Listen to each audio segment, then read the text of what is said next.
afternoon, ladies and gentlemen. Guile here, and welcome to another Supreme Commander Epic. That's right, it's the time of the week where things last a little bit longer. I almost said time of the month because it's a Phantom game, but that wouldn't be great. Yes, it's a Phantom game, guys. Get excited.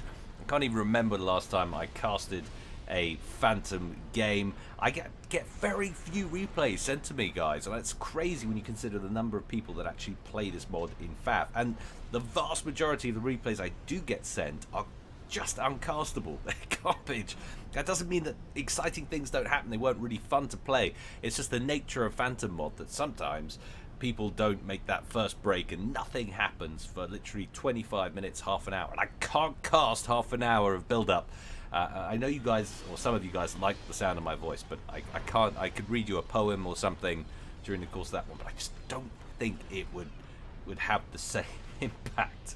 But anyway, we'll go into how things work on Phantom mods in just a second when we get into it. But the important thing is I don't have any news or information to bring to you at the beginning, so we can go straight to the action, because I know you guys hate it when I waffle. And for those of you who are American out there, waffle has an alternative meaning. It's not just a dessert. Over here in the UK, it's what I do far too much of, and I'm doing it again. So let's go on over to Phantom Bunny Roanoke version 12, because apparently that's what they're up to now. They've moved one little bit of cubic section of dirt, 1 pixel to the left. That's how these guys register that things need changing to make a map more even. They're up to version 12. I can't believe it. And let's see how these guys are going to get on. I had a coffee. I don't always drink coffee, and this is why. So I hope it doesn't affect the cast too much, but it's very exciting nonetheless. All right, like I said, I'll go through how Phantom mod works for the uninitiated in just a second. First of all, let's introduce the players. And as is customary, you can see pre-built bases is on. That helps ditch an awful lot of waiting time and build up for these guys who can't stand it. First of all, it's VIP in Pontiff White. He's going Aeon, and of course the option to go anything other than First Land was taken away. Next up at the 130 position over here, it's a Cybran Blessing, Merton, and he is going Combat Green. Down here, the third player, almost said team member number 3. It's certainly not anybody's team, because that's not the way it works. It's Fondry, another Cybran, and he's gone Breast Cancer Awareness Pink. How very attractive that is indeed. Down here, not quite as attractive for my personal taste, in Mellow Yellow, and another Cybran. It's Plasma Wolf. Next up, in Ferrari Red, over at the 430 position, it's another Cybran, and Cheel. And last but not least, up here in the 1030 position, it's Shimras. He's going Spetsnaz Green, and it's another Cybran. I can't believe it. Thank goodness for VIP and your ability to buck the trend, sir, because otherwise I'd be having to do my horrendous cleaning ritual after this one, and no one likes imagining that. So how does a Phantom mod game work? For those of you that don't understand, while we're waiting for these guys to build up, well, nothing's happening straight off the bat. No one's going aggressive. Why is that? Well, if I click on Shimras, and you can see he's got line of sight on everybody else. That's because everybody starts off on the same team. And on from there, what happens? Well, essentially, you can see people voting in the notification system if you start the replay, the cast again. And typically, everybody votes for 2 Phantoms in a game. That's just generally conceived as promoting the best overall game. What will that mean? Well, at some point, I think it's around the 10-minute mark, a Phantom assignment will happen. 2 people in secret will be assigned the Phantom's status, and they will get a resource bonus, and it's a significant resource bonus. For the Phantoms to then win the game, they have to kill all of the innocents and then ultimately each other. You can break with people at any time, and for the innocents to win the game, they have to kill the Phantoms. Now, there's a little bit of a twister as well in these later sort of iterations of the Phantom mod. You get something called a Paladin. You don't always have to have this. It's all available to be changed in the setup of the game. The Paladin's position is he gets a lesser bonus, but is on the side of the innocent. So it's kind of like he's kind of a key player for the Phantoms to identify early on and try to take out. So essentially, that's the way it works. I always used to like it back in the day when I used to play this, and that's going back a long way, guys. A long, long way. I used to enjoy the politics. I was always too afraid to break early if I was the Phantom player, so I would have to try and sit under the radar and try and get other people to attack each other. That was great fun. At least it was for me, because I wasn't very good at the game. And it's fun for newbies. The pros do not like that at all. They get very upset, which is great, actually, if you play with them, because then you can start seeing them attack each other. But that's not making good cast material, so that's not what we're going to be seeing here today. I guarantee it. It should be an interesting set, and it's worth saying as well, I didn't highlight it in the title, but this is essentially an average Joe's game. Everybody here is 1300, 1000 there, 1300, 1400, with the exception of VIP, our one Aeon player who has distinctified himself very helpfully by choosing Aeon, a different race. He is 1900. So God help the innocents if he ends up in a few minutes' time with the Phantom status. Now, nothing interesting is going to happen until the Phantom assignment happens. It never does unless someone is just there to break the game. So we can bump this up here to +5. You can see these guys hurry themselves, establishing their eco, going straight for a quantum reactor there, VIP, and upgrading in turn to get as much mass, as much boom for your mass as possible, bang for your mass, bang for your buck, however you want to say it, and hurriedly trying to upgrade those mass extractors to T3, recycling what's seen as unimportant structures to get that core mass up to temperature nice and quickly. VIP dipping his toe in the water nice and early, getting 3 naval yards at the back there. What have we got over here for Merton? Getting an upgrade on his comm, lining naval yards off the front of his base. Now, things are getting interesting. We've had Phantom assignments, have we? We must have, if we've already got people talking. Shimras talking to VIP, saying that Cheel is the Phantom. And if we look at it, so it must be after 5 minutes, the Phantom assignment, possibly. So you can see 200, 200, 200 there. Plasma Wolf, Shimras, and VIP, that's these 3 guys here, are not Phantoms or Paladins. Fondry and Merton seem to have the highest total, so it would suggest to me that these guys here over in the east are the Phantoms, and Cheel is actually the Paladin. Shimras talking to Merton over here, who is the Phantom, saying that Cheel is the Phantom. He's not. He's actually on the sides of the innocent. So this is where the politics comes in. It's a little bit interesting. Merton here saying, okay, all right, I'll keep that in mind. Let's probably all go for him. We'll see how long it all works out like that, though. See if I missed anything in the thing. Plasma Wolf upgrading to T3. Shimras to all. I will kill you all. That's not great in a Phantom game, dude. You want to try and be diplomatic as possible, lest you incur the wrath of the other players. What's going on here elsewhere? Long line of naval yards there for Fondry. Already at T2 in 2 places at front to back. 2 different naval HQs, actually, so it's got a bit of redundancy there, which is nice. 1 T2 at the back for Plasma Wolf. He's been more conservative with his naval production. Our Paladin, meanwhile, over here, gone straight for T3 and spitting a aircraft carrier out first of all. He has got other T1s lined up at the flanks of his islands and 1 at the front. Actually, this is going straight for T2 there. Yes, he is.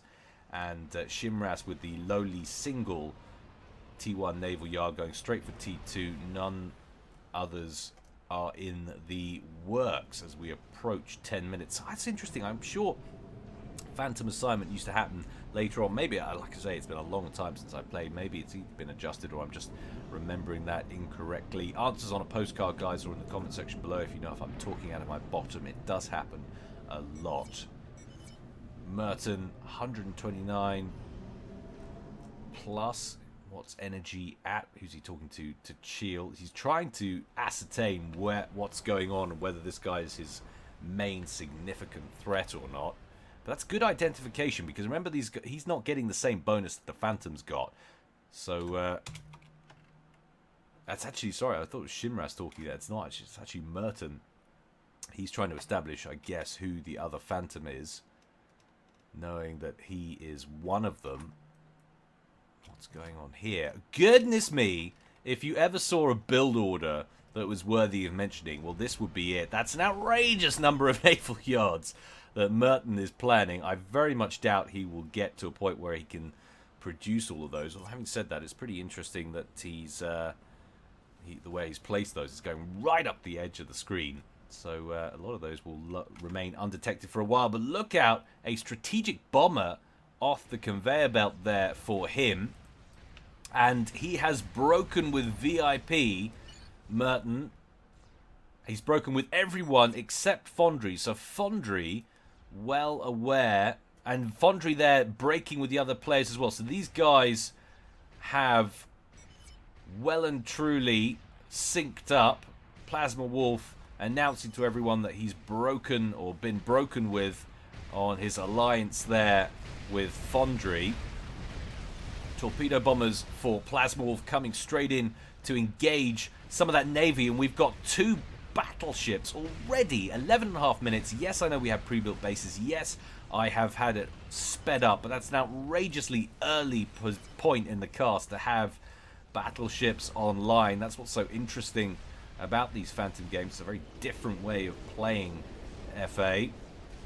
And Merton coming straight for VIP. Shimras trying to defend his immediate ally to the north. And VIP under threat here. Those Barracudas from Shimras trying to contend with these Salems. They're outnumbered pretty significantly. He has got a lot more coming in, however. Absolutely essential for the Innocents, I would imagine, that VIP remain in the competition. VIP, of course, 1900, as we were saying earlier.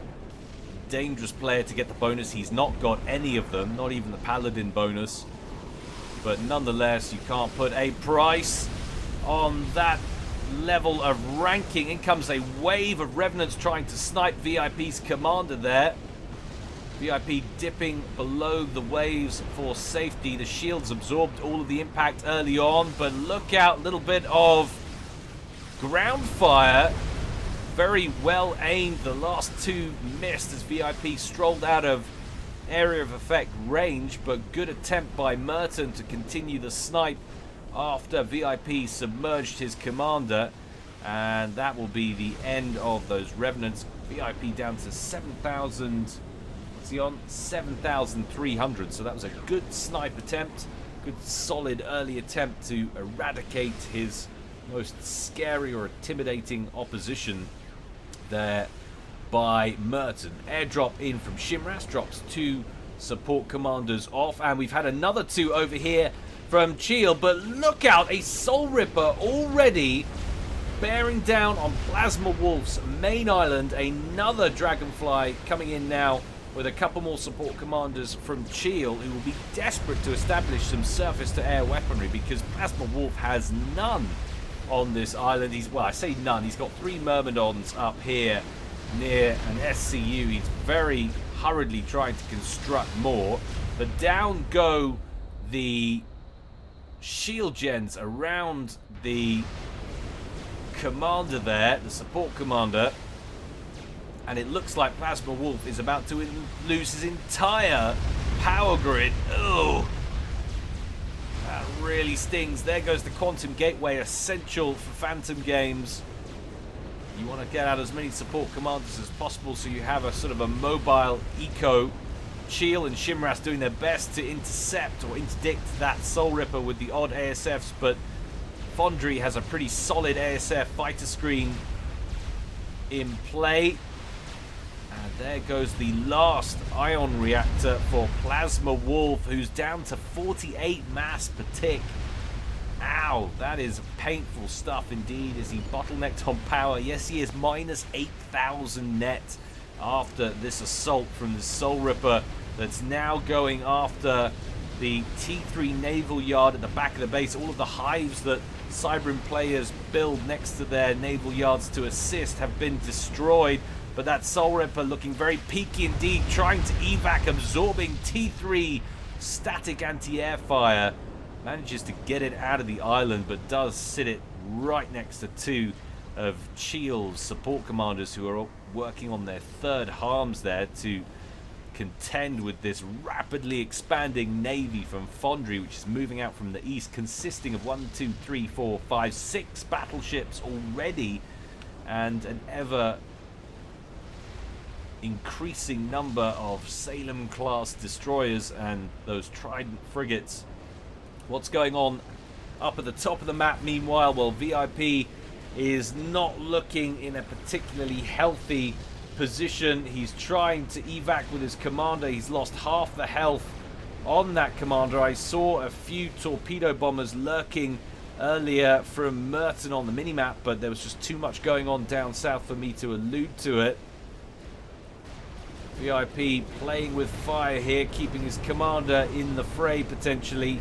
He has got that Barracuda support from Shimras, the player to his southwest, and more coming in all the time. Another Dragonfly with a couple of support commanders on board from Shimras coming in to this island up at the top left portion of the screen. Aircraft carrier for VIP, one down, one still very much in play. Another band of cormorants coming in, going after the battleships of Shimras, I believe. Shimras getting lots of Galaxy-class battleships out nice and quickly. His fleet seems to be composed of smaller numbers of very high-tech units compared to what I'm guessing is going to be a very spam-heavy set from Merton, who's just building ridiculous amounts of naval yards. I think that might be the single most ambitious T1 naval yard build queue that I've ever seen, and to be fair, he's got a long way through that already, so interesting stuff there. Barracudas increasing in number now, and I'm very impressed with Shimras' naval fortress, or mobile naval fortress, consisting of Barracudas and Galaxies, and he's even getting some harms under construction over. He's got 4 Myrmidons in play to defend against those torpedo bombers. Even numbers of ASFs from Shimras and Merton tangling with one another over the top of VIP's base. VIP, meanwhile, has managed to hold on to the important section of his island under shield coverage at the back there, but Plasma Wolf down here at the 6 o'clock position has been absolutely annihilated. Well, I say that, he's got a few pockets of mass there. He's re-established his power grid, so he's gone from producing about 45 mass per tick back up to about 187. He is fluctuating right on the breadline of power production, though, with nothing in the tank stored. And it looks like Foundry content to leave his crippled opponent down here, Plasma Wolf, and go after the ever-increasing existential threat, which is Cheel over here, the Paladin. And this is tough. I mean, it's a decision you've got to make. You crippled one opponent, you go on the move to another and try and cripple them before they build up too much, but potentially leave the door open for an already defeated, partially defeated opponent to get back into the game. And it's a judgment call that every Phantom has to make. And it looks like Foundry has chosen to go after Cheel instead, satisfied that he's dealt enough damage to Plasma Wolf that he can go on and inflict some pain on Cheel without any major repercussions looming on the horizon for the time being. Lots and lots of cormorants out for Cheel, trying to work on some of these battleships of Foundry's. Plasma Wolf still with a few vessels of his own. Now, is that the commander? Yes, it is. So that's Plasma Wolf's ACU right there, popping his head out of the ocean. It's always difficult when your main island has been partially eliminated to know where to place your commander. Typically, you want to take it over to your friend's islands, but if you're short on build capacity, you might have to keep it somewhere in play. Harms under sustained torpedo bomber assault from Foundry over here. Looks like they're going to lose at least one of them. However, there are still support commanders in play for Cheel, who are constructing more and also benefiting from the ever-increasing mass deposits that are littered around Plasma Wolf's island. Meanwhile, back up here at the top, the naval war continues to rage between Shimras's smaller high-tech navy and the mass low-tech blob of Merton continues to spam in from the east. So many Salems and Tridents coming in, the occasional Cormorant attacking from the skies. Shimras naming all of his support commanders Shimras just to make my life difficult. It's not widely known, but a lot of these players have a small secret society where they hold monthly meetings on how to piss off casters the most. Shimras, their current chairperson. At least there aren't any Daves in it this time. So the whole Dave thing, if you haven't noticed, can someone explain to me? I know one of them is Farm Schlett. Did he start that whole thing off because I made a comment about the barcode name that he went by previously? Is that what it's about? I hope I'm not flattering myself by saying the whole Dave thing is all about me. But if we head back down here to the southwest, we can see some of that Galaxy-class fire from Fondry's battleships off the east coast of Shields Island, starting to rain down now on sensitive power-generating structures, and he's already got a Soul Ripper up to about 35% complete, maybe a little bit more. One more shell will be enough to finish off that ion reactor and maybe take another one with it. It's badly damaged further out. Lots and lots of Gunthers on the coastline trying to repel these battleships. So much weaponry, so much damage being inflicted. Near support commanders going pop everywhere, hearing things that sound like nuclear explosions.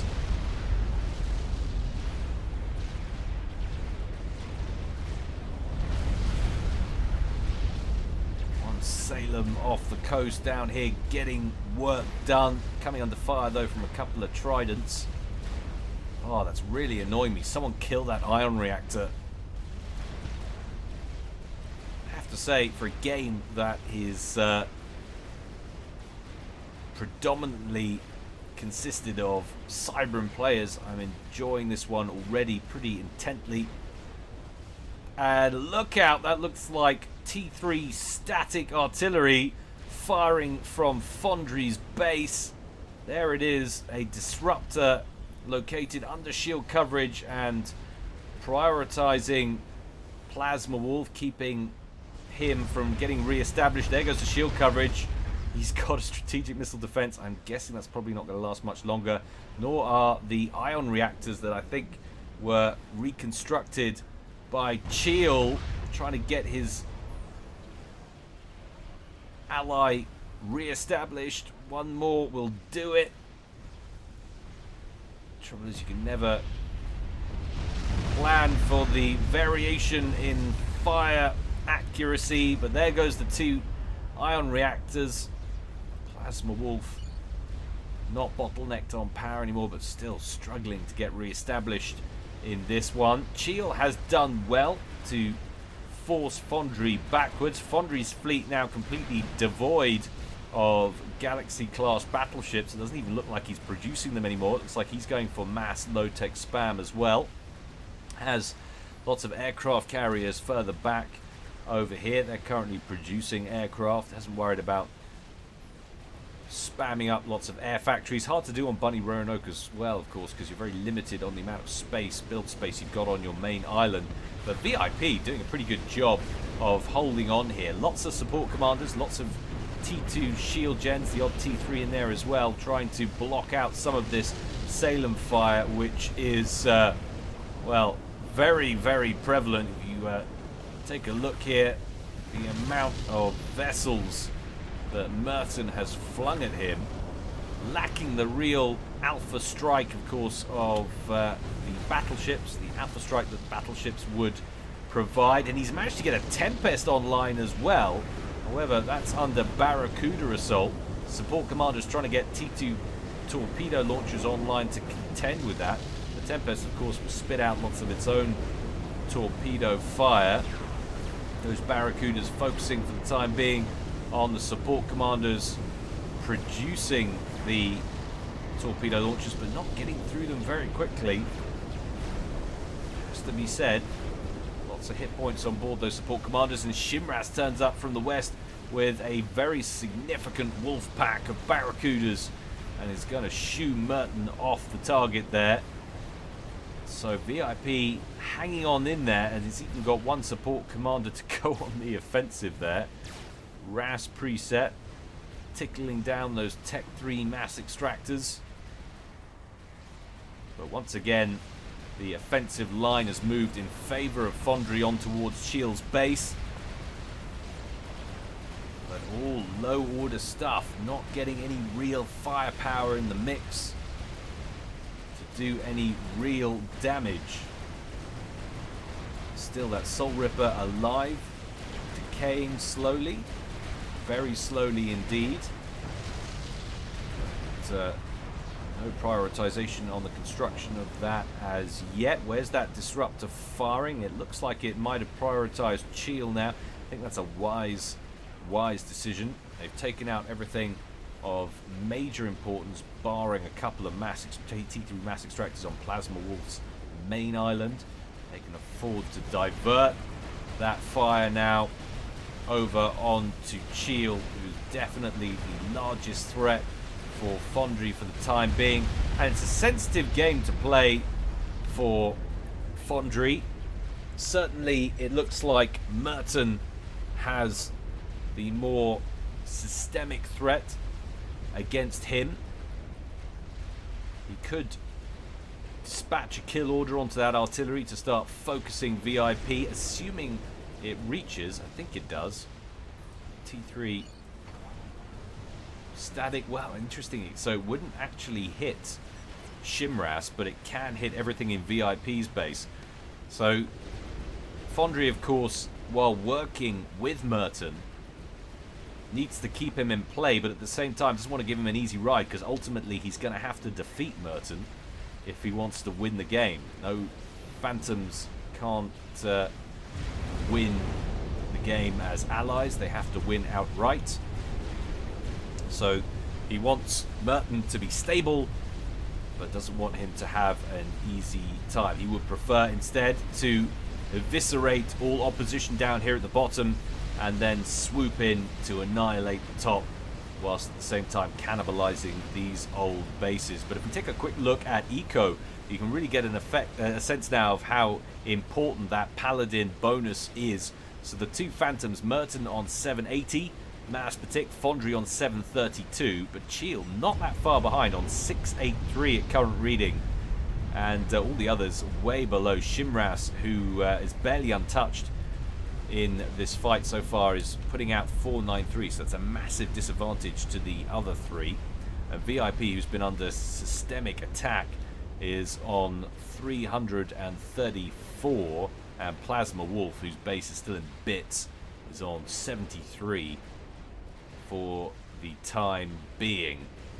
Starting to see a few more battleships on the field now for Merton, although turned up in time to see one get taken out, but there's definitely more coming from Shimras as ASFs of these two players tangle above the fleets. Shimras trying to keep the number of cormorants at Merton's disposal in check.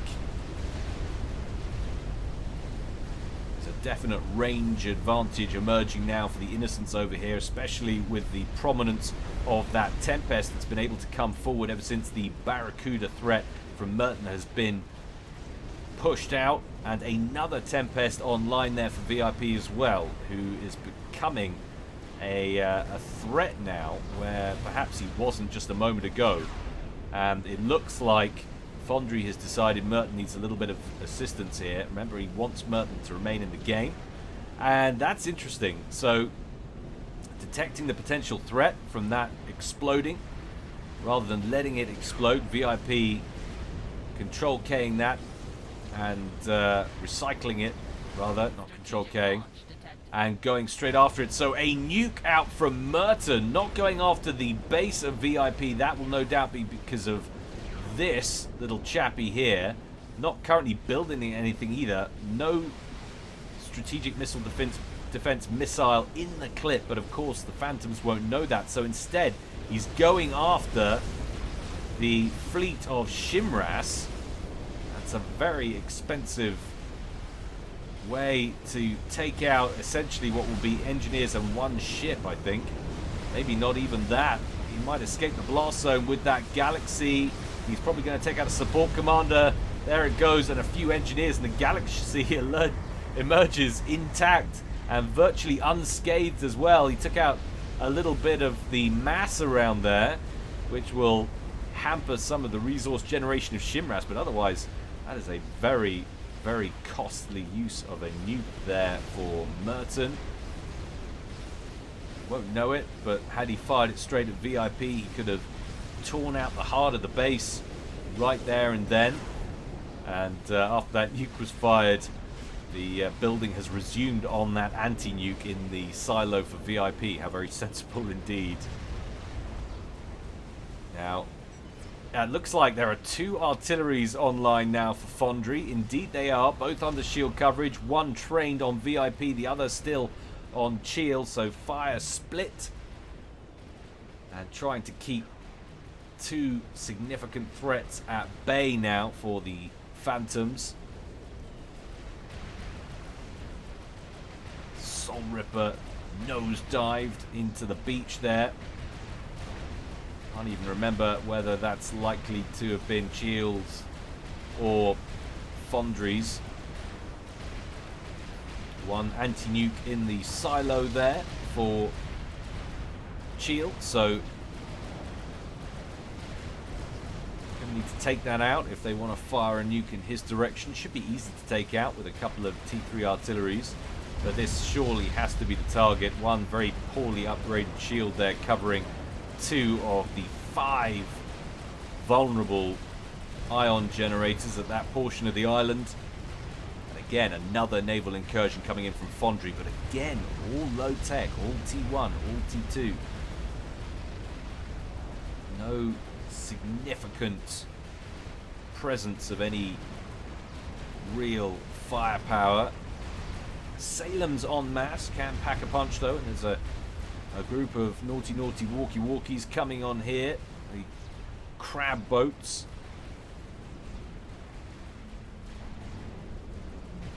Sort of a deadliest catch thing going on. Cybrin crab boats. Sprouting legs, crossing that island. Definitely would have been quicker just to sail around it. But notoriously stubborn captains of Cybrin vessels. You can't tell them anything.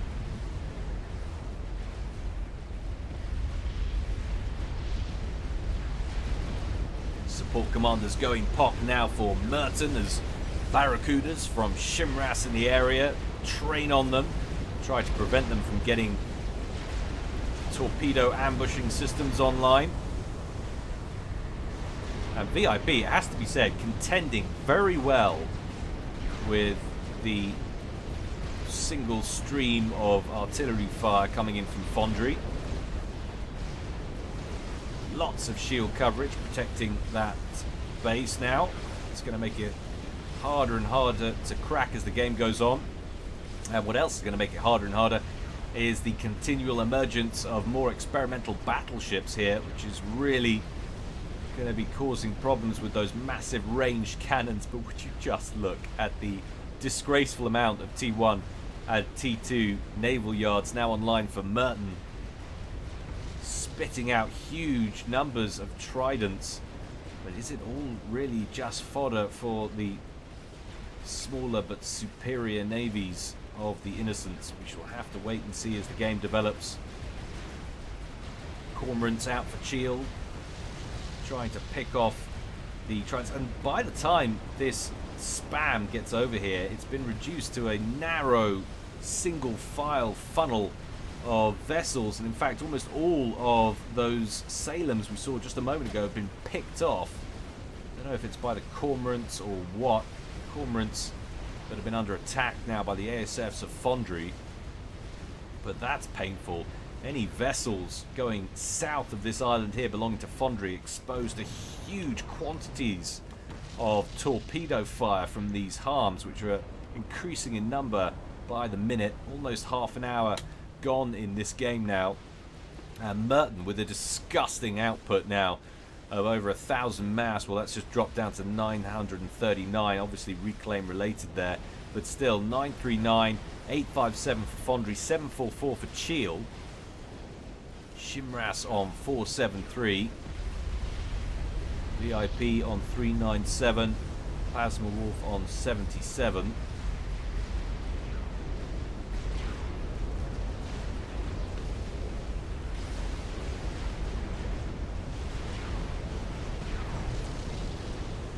Those huge cannons now from those experimental battleships picking key strategic targets, the occasional Salem in amongst the sea of tridents, picking them off at range. There's actually a Galaxy there as well. That will be a priority target for certain. How long are we on for the next nuke? Well, there's actually one loaded in the clip there for Merton. Get the impression he's saving it up for VIP. He wants to find a way to take down that strategic missile defense, of which only one is present, it would seem, on the island for VIP. And of course, knowing everything, omniscient as we are, can tell that that's still not loaded. If he was to fire it now, it would get through and create absolute havoc on that island. But of course, the benefit of the audience and the caster not bestowed upon the players. And it looks like Fondry definitely recognizing the threat for Merton's continued existence, is deploying a whole load of Revenants, not currently with stealth mode activated though, so that's a little bit of an oversight as far as I'm concerned. Wants to send that in to take out the SMD. Sure, if he just targeted both of the artilleries on it, they would break through eventually, although there is an awful lot of shielding there. Maybe he's going to sync up the artillery with a Revenant attack. Shimras lurking with ASFs over here, going after the cormorants of Merton for the time being. Let's have a look at how they see things. We recognize that as the threat, which it is. It looks like he's coming in for an attack, but that has drawn Merton's ASFs, which are superior in number, and they have activated their stealth.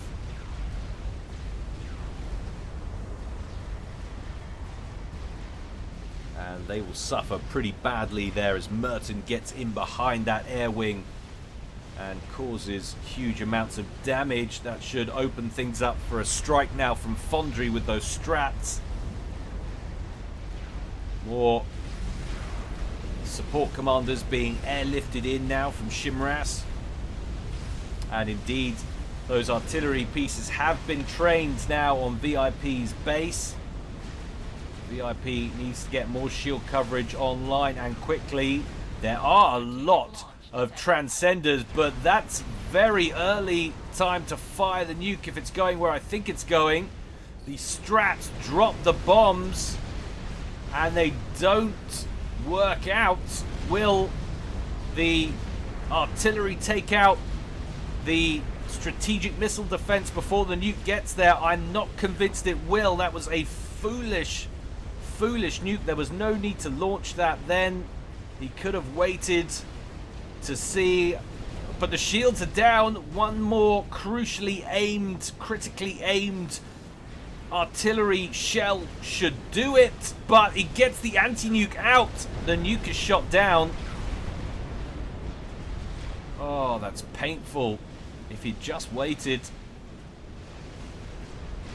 sure, those two artillery pieces could have taken it out. That looks pretty good. No, just widened to the left.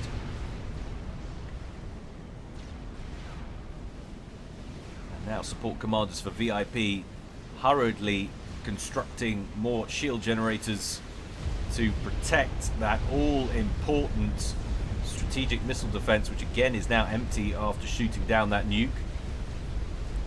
Tempest isolated up top by 3 Barracudas and a whole load of Tridents. slowly, and I do mean slowly, taking that down. Wouldn't be surprised, actually, if the Tempest wins out in that engagement. Now, are those two disruptors still trained on VIP? Yes, they are, and this is something... Oh, another nuke launcher there as well, so Fondry soon to have a nuke of his own. This is something that a lot of people get wrong. In a lot of people who don't play the longer games as well, they'll build artillery and they'll chop and change between their targets. It takes time to deplete shields. It takes time to break through.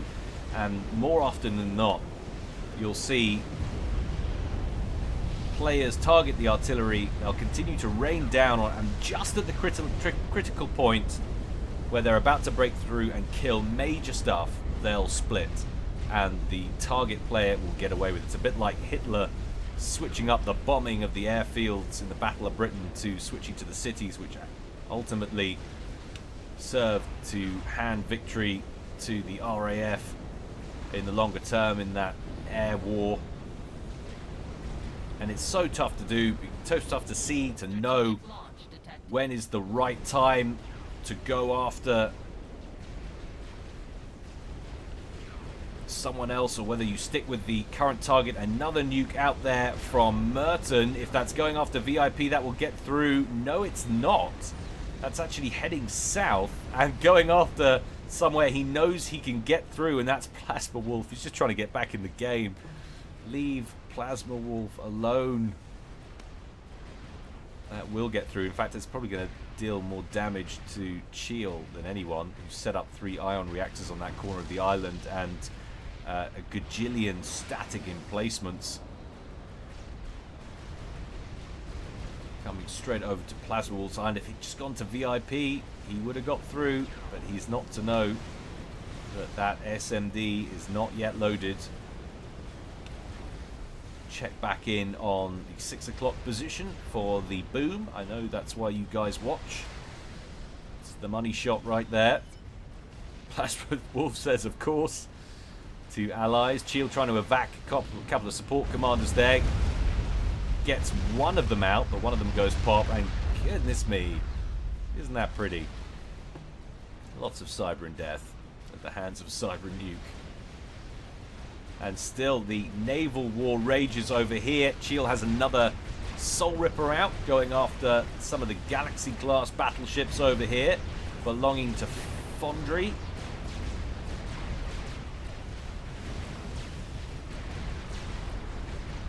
Really lacking on any kind of punching power in the air game, certainly on this portion of the map. Struggling to take that Soul Ripper down.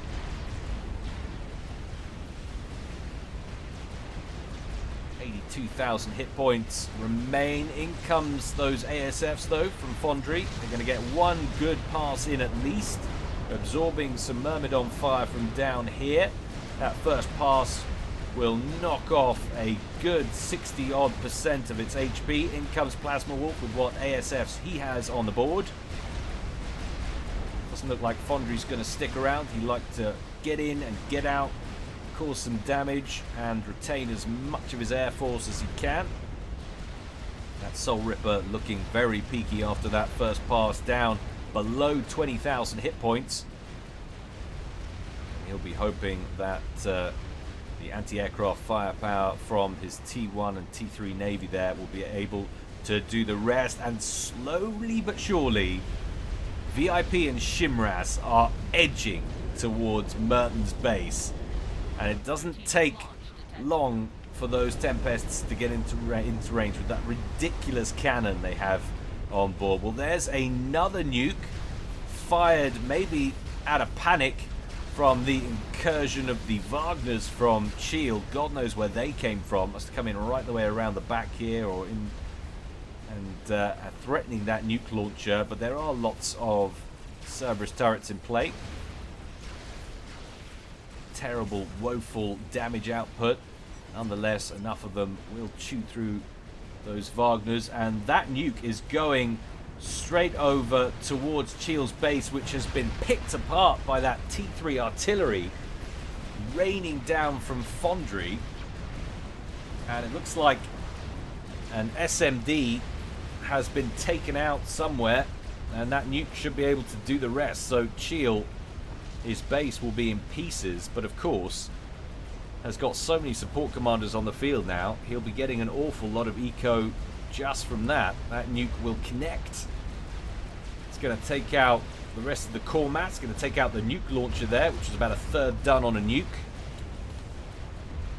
Boom!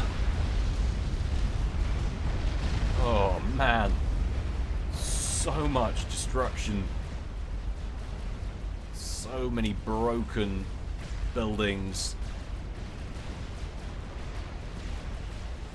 Very well played indeed by these two Phantoms, which are only a 1,000 and a 1,300 rated player, remember, and that Soul Ripper still going, hanging on in there and then getting killed just as I mention it.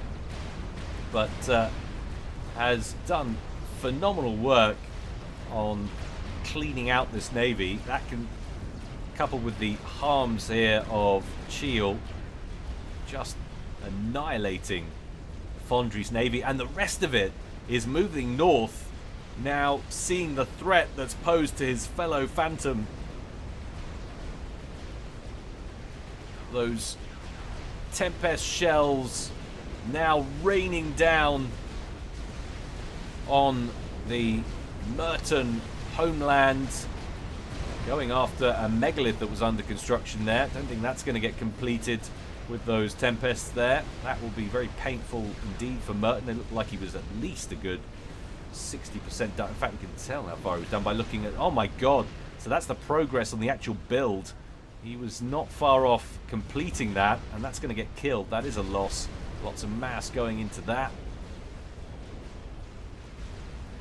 Just look at the artillery fire that's raining down on VIP now. He's losing shield gens.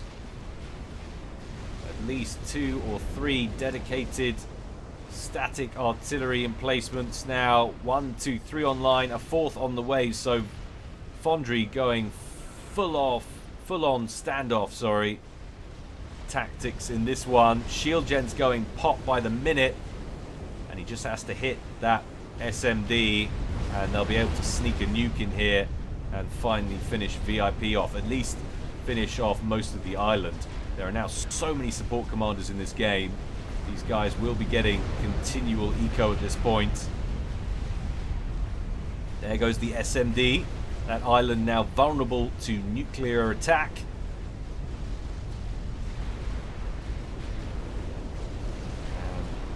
Battleships with no real way to fight back against this wolf pack of Barracudas. They do have torpedoes, but that kind of scenario is far from optimal. Suboptimal, doesn't even cover it really. Tempest is picked off by sustained Galaxy, Salem and Cormorant fire there from Merton. A line of those T1 factories taken out at the top there, but would you look at this? Lots of Tsars now materializing from VIP, who's still putting out a reasonably respectable 377 mass. Cheel on 770, spiked in the 800s there, probably reclaim related. 914 for Fondry, I think that's reclaim related. He's in the 800s consistently, as is Fondry. Now we're starting to see T3 gunships, but Plasma Wolf really not particularly prevalent in this game at this point. His comm all the way over here, producing the occasional ASF and the occasional gunship. Can't really claim to be relevant at this point. And look at that, we have a disruptor online for Shimras, and that's going straight after Merton. So finally they have some artillery of their own to hit back with. ASFs roll in for Merton, taking huge damage as they pass through that central super weapon of the Tsar. They take one of the Tsars out, but I think there's at least 3 there. They really should do something about it. There should be a way to attack those without losing all of your ASFs. I suppose you come in tight formation, attack and break off, but you would think it would be an easy fix were this a real scenario for Aeons to either tell their pilots not to fly through the giant beam of death or upload some software to the automated systems of the ASF so that it doesn't do that. Of course, Aeon not particularly intelligent.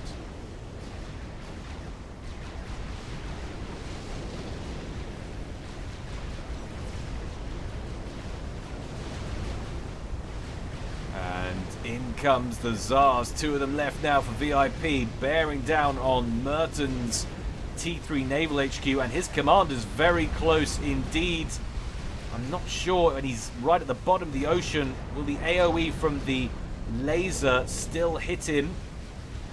Almost looks like that's what he's going for.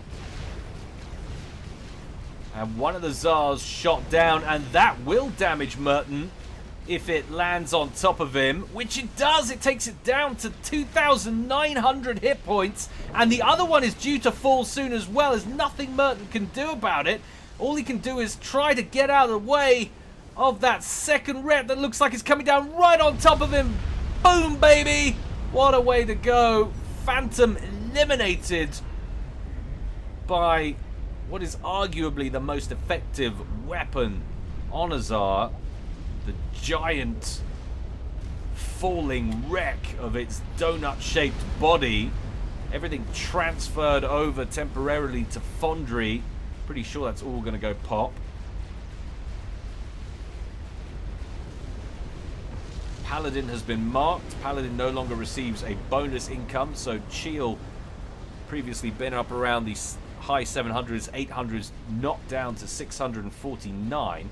But would you look at the direction of travel of this game now with the demise of Merton. Foundry now fighting everybody. There goes all of Merton's stuff, all the support commanders going pop. Isn't that pretty? Fireworks all over. It's a thing of beauty right there. Sim speed at -1. I'm not sure how long this cast has gone on for already, but we're only 38 3/4 minutes into the actual game in terms of game time. And there goes another nuke out from Foundry. Where's it going? Is it a defensive nuke going after the fleet? That's a lot of tridents coming his way. I don't see any nuclear ping. No, that's going straight over to the base of Cheel once again. Cheel spitting out the Soul Rippers at this point.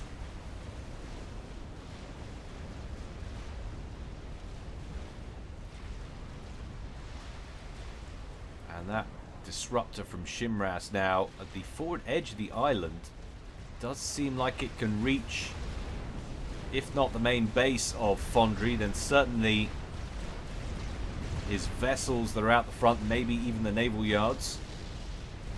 Decent number of battleships now in place for Foundry. Needs to get something to hit back against that horde of Wagners there. There's the nuke. It connected, but I didn't focus on it because, let's face it, it doesn't make a huge amount of difference to the game at this point. Cheel has lost about 100 mass of his total. He's got 3 T3 mexes left. And once those are gone, everything else, with the exception of mass extractor here and here, is being produced from his support commanders, of which there are many. Just take a quick gander at how many he's got, give you an idea. So we're looking at 34 support commanders. That's an awful lot of mobile, eco, and build capacity.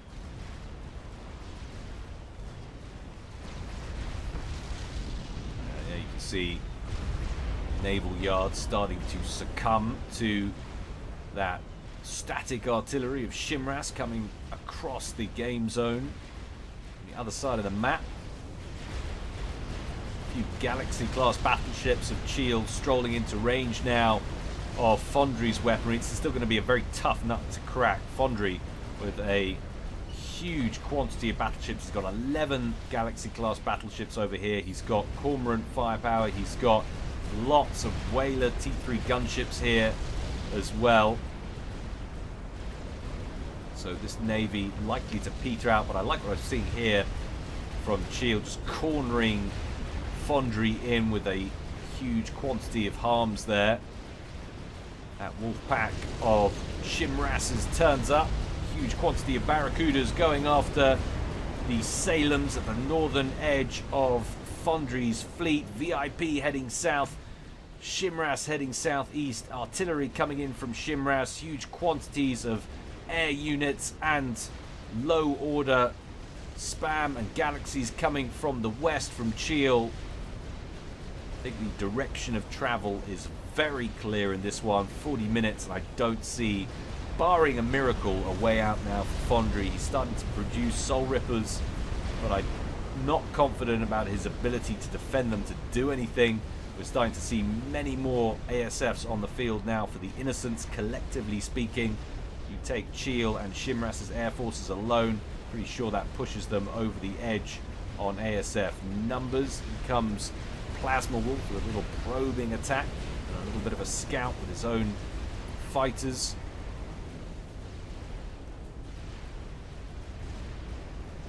VIP holding out superbly, and it just makes you wonder maybe if Merton had focused a little bit more concertedly on eliminating VIP and not just damaging him and trying to push back against Shimras. If he'd taken this island out completely and established himself on it, maybe this game might have had a different outcome. VIP demonstrating just how dangerous a 1900 rated player can be. A few interesting sound blips there.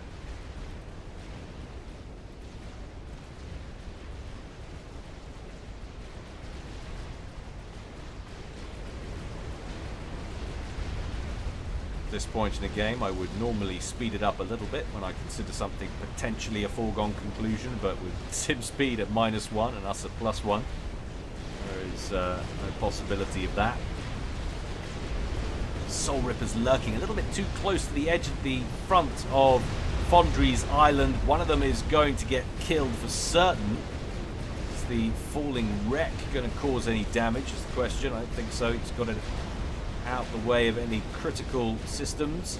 In fact, 2 of them getting shot down and another 2 trying to escape to the edge of the map, limping as best they can, and Fondry actually starting to run low on fighters now, and there's another nuke out from Fondry, who is now losing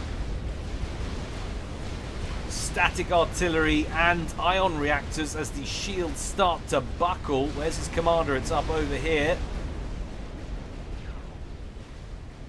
Nuke heading up towards VIP. He'll take out some mass.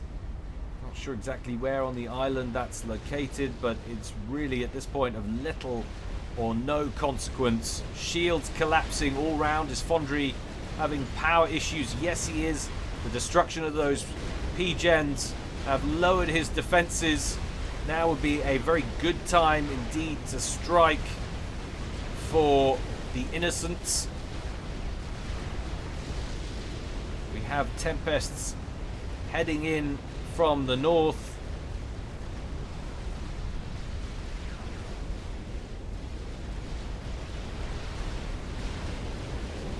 And look at that. Look at their reach, going straight after Fondry. A couple of shots right into the center of the island. Just look at the range on those puppies. Fondry taken out at 42 minutes. Phantom assassinated. The Innocents win. You just gotta love Phantom games when they turn out like that. What is not to like? More Phantom games, guys, please, I beg you, because that was an awful lot of fun. Very, very well played. by everyone, actually. Well played by the Innocents. Phenomenal play there from VIP, but good job on Merton and Fondry, who are 1300 and 1000s, going toe-to-toe with everybody else and getting a really solid game out of it. Guys, speaking of replays, please play more balanced patch games and please send them in. I really want to get in and have a chat about some of the changes and discuss things, and the best way to do that is to be able to cast a game in which some of those changes are identifiable. We can point to them and discuss them and just basically see how it's evolving, because I would like to get into that. Hope you guys enjoyed it. As always, more to come from me in the future, and I will be announcing soon what we're doing with regards to a tourney. I'm still very much committed to getting on board with that, so stay tuned with that. But until next time, guys, stay well and stay safe. This is Guile, signing out.